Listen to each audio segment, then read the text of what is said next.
there is some level of seriousness on the part of the government to encourage renewable energy is as evident in the vigor with which the Prime Minister Task Force on the subject is working to draft the renewable energy policy, but significant snags have arisen that have stalled the process, and if they are not resolved effectively, it could damage all the efforts that are being put in.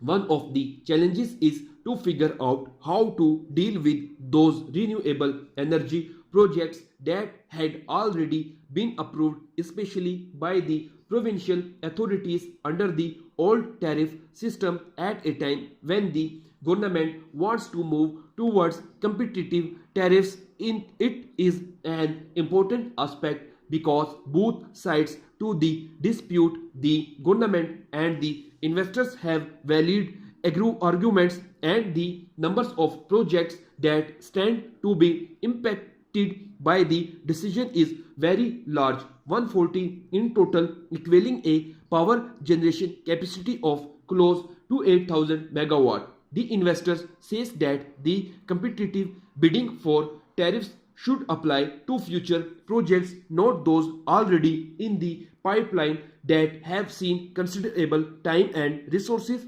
spent on them to develop proposal in the independent power policy mode and that are at various stages of approval. Meanwhile, the government feels that the number of projects in the pipeline is so large that making an exception for them at this stage will push the beneficial impact of competitive bidding too far into the future.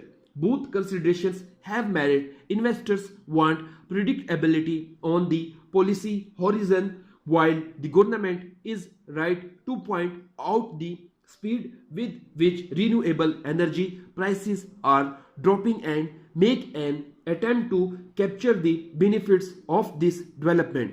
For the large public interest, the question then arises, how do we resolve this issue? Whatever specific course of action is taken, the government and in particular the leaders of the Prime Minister Task Force must ensure that the public interest is held supreme and is over and above commercial interest.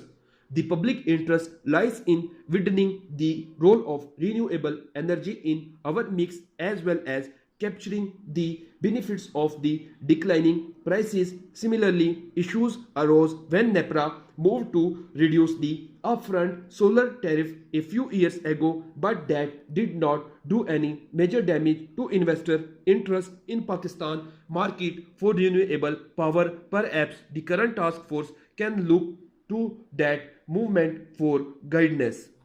Updated dictation के लिए मेरे channel को subscribe करें, like करें और मज़ीद आगे share करें।